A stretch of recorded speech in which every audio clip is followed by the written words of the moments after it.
Now imagine you're working on a comic book or a movie pitch and it requires a very specific style, and you're trying to do all of this in Midjourney. You eventually hit a point where you want to create a very specific type of scene. And when I say specific, I mean a very concrete shot, a camera angle and composition that maybe you've seen in a movie before or in some other type of image elsewhere. So you start trying to prompt this and you get pretty close to the style that you want. But for some reason, no matter what you put into your text prompt, it simply won't give you that specific shot that you had in mind. And even when using an image reference, you get pretty close to the composition, but you lose all of the details regarding the style. Now, just so you know, this is a really tough nut to crack. And even though there is no one-size-fits-all approach, I do think that I may have found something that resembles a bit of a workflow template. So if you want to start introducing impossible shots into your projects, then stick around and I'll show you how to do it. All right, so first things first, let's quickly make sure that we're all on the same page and then we've got the same settings in Discord. I'm going to enter settings and just quickly show you what I've activated. I'm going to use version 5.2. I'm going to use raw mode. I'm also going to use remix mode, and I'm also going to start off with high variation mode. I'm going to work in turbo mode as well, just so that we can progress a little quicker. Oh, and by the way, if you don't know what this toolbar is down here, this is my Prompt-A-Lot helper extension, and you can get it at promptalot.com/extension. Anyway, so now that we're on the same page, we can start working on our scene. Now, for our first example, we want to create an image that resembles something like this. So a relatively wide-angle shot of a man standing on a balcony looking towards the city, but we want to have a vanishing point that is at the horizon, so far in the distance of the city. Creating this type of a shot is actually quite difficult to do with a simple text prompt. And just to prove it to you, let me quickly show you what this looks like. I'm going to enter a prompt that's called graphic novel illustration, telephoto angle of long street in deserted New York City, man looking out the window, dystopian, apocalyptic, and then my parameters. I'm going to quickly generate these. Okay, so let me move myself here to the right. And as you can see from these shots, we get a man who's standing on a balcony somewhere and he's looking into the distance of the city, but it's not the exact shot that we're looking for. Remember, we're trying to get impossible shots. So when I say impossible, I mean a very, very specific composition that would be very difficult to describe in such minute detail that we would get it exactly in that way. Now, of course, you could try to re-roll this or work with vary until you get something that works. But what's still going to happen is the style is going to change all the time. And again, you may want to have that one particular shot and you're probably not going to get it this way. So what we're going to do instead is we're going to start off by first defining our rough style. Now, you don't necessarily need to do this if you already have a prompt that produces something that is close to your style and also close to your sort of composition. But if you do not, then this is where I would start. So step one, which is optional, would be to do the following. I am first going to define the rough environment of where my scene takes place, and I'm going to try to get the exact style that I want. So I'll enter imagine, and then followed by graphic novel illustration, deserted New York City, dystopian, apocalyptic, and there's not much more that I need to do. The only thing that I'll try to do is I'll define the aspect ratio. So let's have a look at what kind of shots we get from this. And if you have a closer look at these, you'll see that these shots are very close to the kind of images that we produced in a video about 2 weeks ago, where I showed you how to use the very strong button to basically retain a style. Now, I'm personally not too picky about the overall style, so that's why I'm just going to pick one that fits. I'm going to pick the top left one in this case, and that's going to be the style that I'm going to work off. So in this next step, step 2, I'm going to use that particular shot to retain the style and the rough environment and try to produce something that is closer to the scene that I actually want to have. So I would hit the V1 button. In this case, remember, we're in high variation mode. And I'm going to change my prompt to this. Graphic novel illustration, and then telephoto angle of long street in deserted New York City, man looking out window. And the rest of the prompt remains the same. I hit submit. And what you'll notice is that this does not look anything like the shot that we actually want, but that's fine. What we've managed to do is we've managed to put a character into our scene, and yes, it's still very centric, but that's fine. What we're going to do again, and this is optional, is we're going to do another variation. So I'm going to use the top left one more time, and I'm going to repeat this. The only reason why I'm doing this is because I'm trying to get a slightly more prominent view of the character. Okay, so this did not work exactly the way that I had planned, but it's fine. We can work with what we already have now. The one thing that it has done is it's sort of emphasized more the style that we want. These look very, very similar to each other, which is great. So we can work off of this. Next, what we need to do is we need to find a photo or an image that resembles exactly the type of composition that we want. Now, this can be a photo from somewhere on the internet. It can be a film still from an actual movie. This is entirely up to you. Just pick exactly the type of shot or something that's very close to the type of shot that you need. So in my case, I picked this shot of a man standing on a balcony looking upon the city. And this is the image that I want. Remember, this is essentially step 3 of the process. You're finding a reference image. So in step 4 of this process, I take the reference image and I combine it with the text prompt from the last variations that I generated. So in this case, it would look like this. Imagine, and then my prompt starts off with the reference image that we just picked, and then it follows with graphic novel illustration, telephoto angle, the entire prompt that we used before, and the only thing that I'm adding at the end is an image weight parameter. Now, this is a place where you're going to have to experiment a bit. In some instances, a weight of 1 will be enough. In this case, I'm going to try to really shove it down Midjourney's throat, and I'm going to use a weight of 2. It's entirely up to you, and it will be different in different types of scenes. It really depends on the prompt and the image reference. Now, you're probably asking yourself, why the hell do we go through the process of generating all of these images with styles and everything if we're not even going to use them at this stage? Well, don't worry, they'll come back later. So for now, we're going to generate these images and see what we get.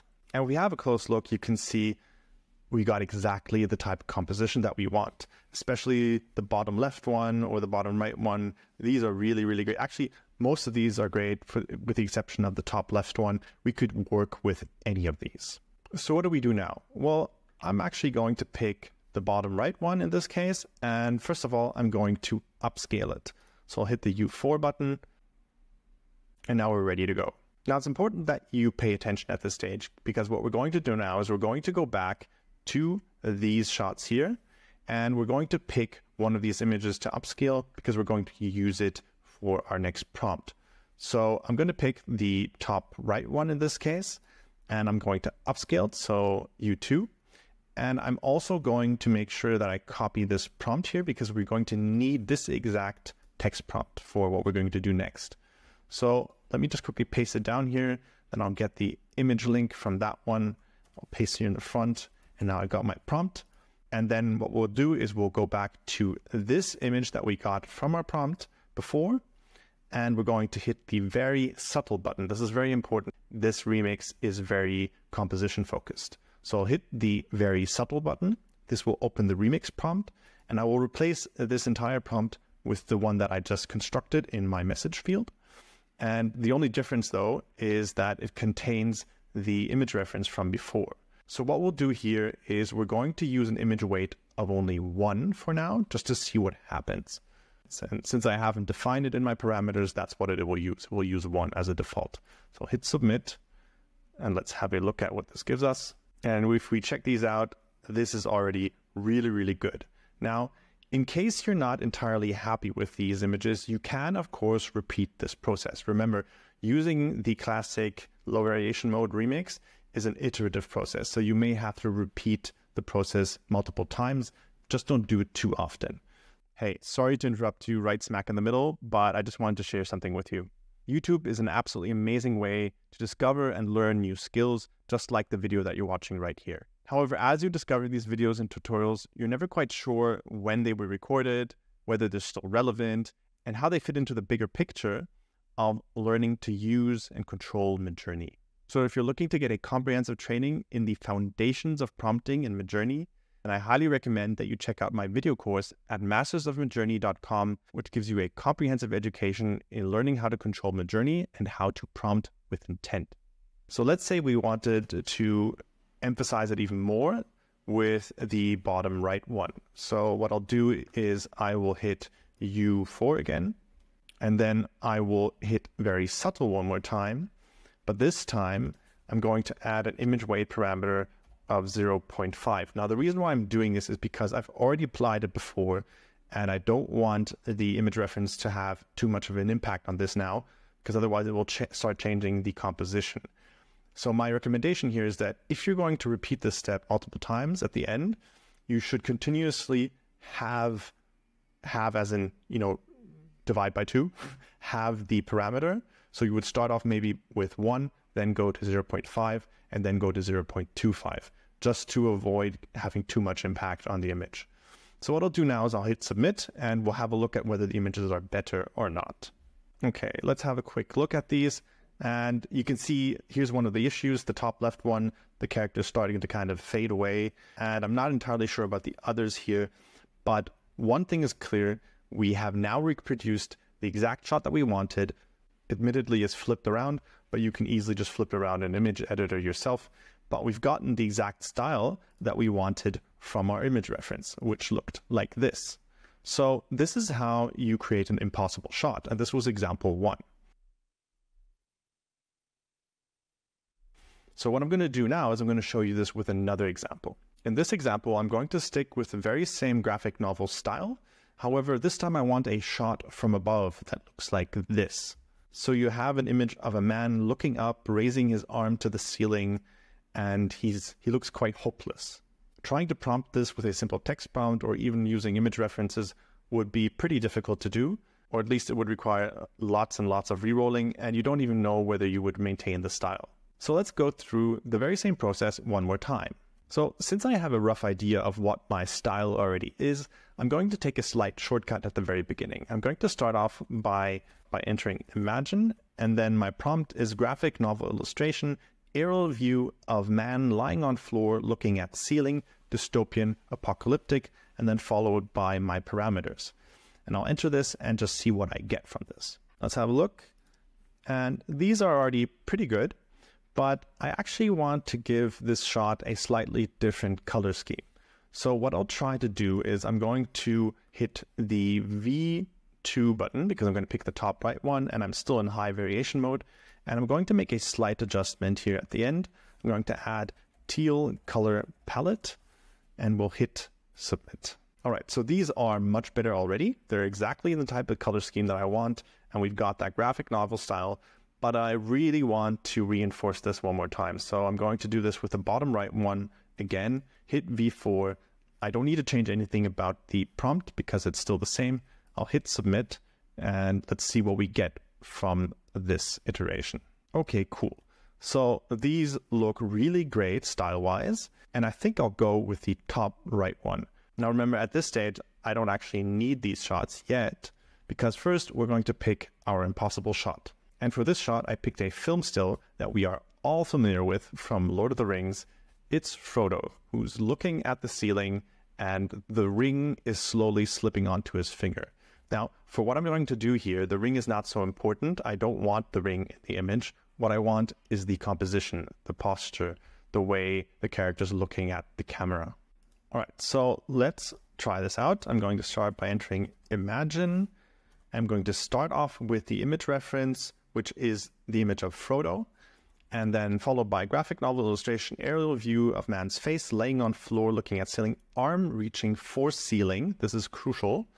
And then at the end, I'm going to use a permutation prompt because I'm not entirely sure which variation of this will create the better shot. So I'm going to try to do this with 1 and with 2, and we'll see what we get.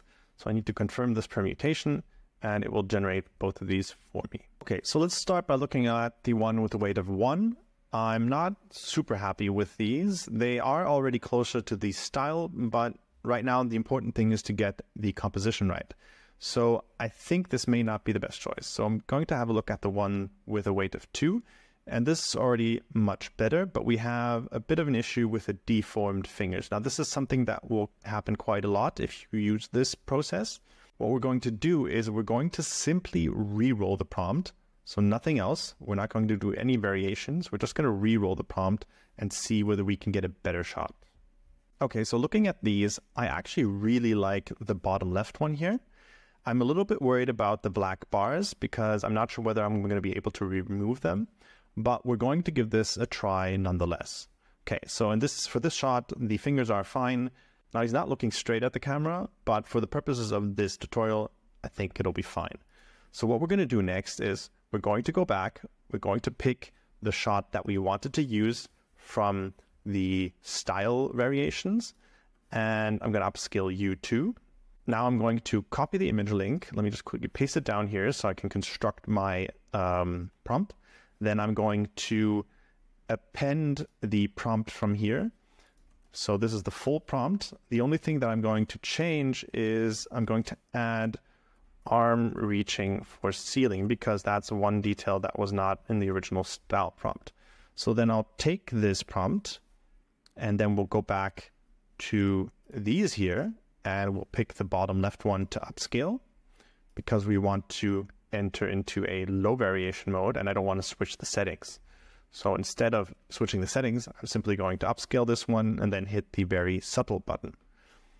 Then I go in here, I hit very subtle, and this time, again, image weight of 1 is what we're going to start off with. I'm going to hit submit, and we'll have a look at what we get. All right, so this is already pretty good, but it's kind of messed around with the fingers. So this is why this process is not necessarily always 100% identical. And I think I may have made a mistake earlier when I decided to go with the image weight of 2 on the reference image. So this is a great spot to kind of learn because I kind of already know what's going to happen next and it's not going to work out too well. So let me quickly take a few steps back and I'm actually going to go back to these here. And I'm going to, no, actually, sorry, these here. This is the one where I only used a image weight of 1. And we could already see that some of the graphic novel style was starting to apply to the images. The only problem, though, was that we weren't exactly getting the type of composition that we wanted. So what I'm going to try instead is I'm going to re-roll this one more time to see whether I get something better.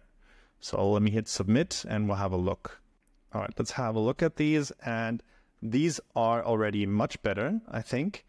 The only problem that I have with these is that they all have these black bars. And what you saw in the previous example of what I did is that it's very difficult to get rid of those black bars once they're there.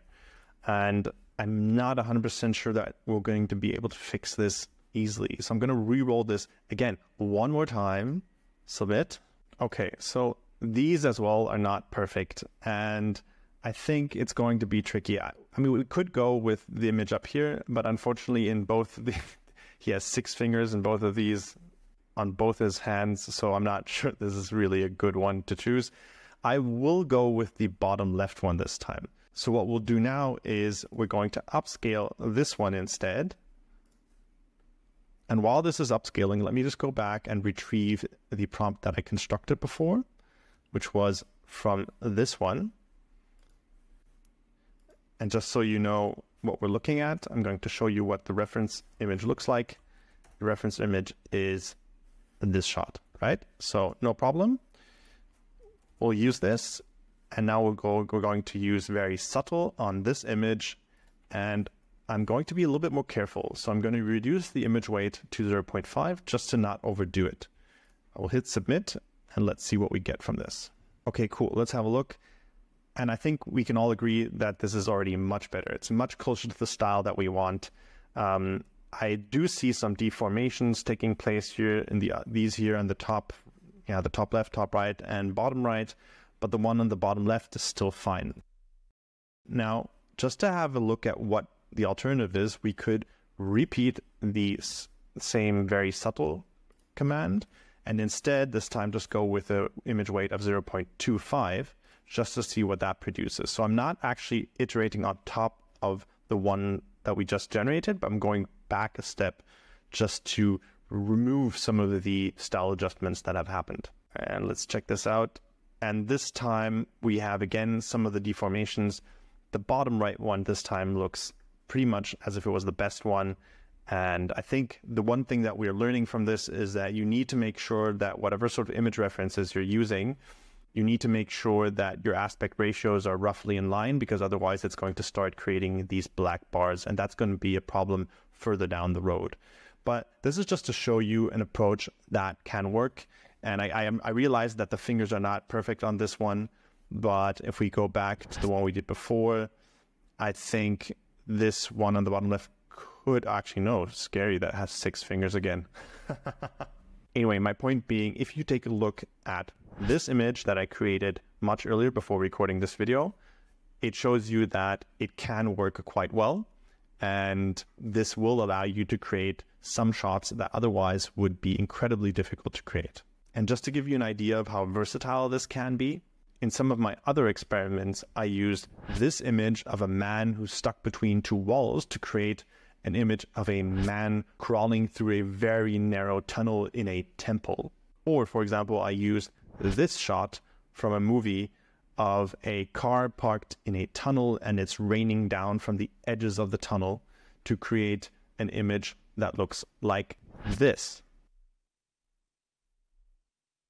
And I even tried to recreate an iconic scene from the movie Inception that you will all remember, of the rotating hallway.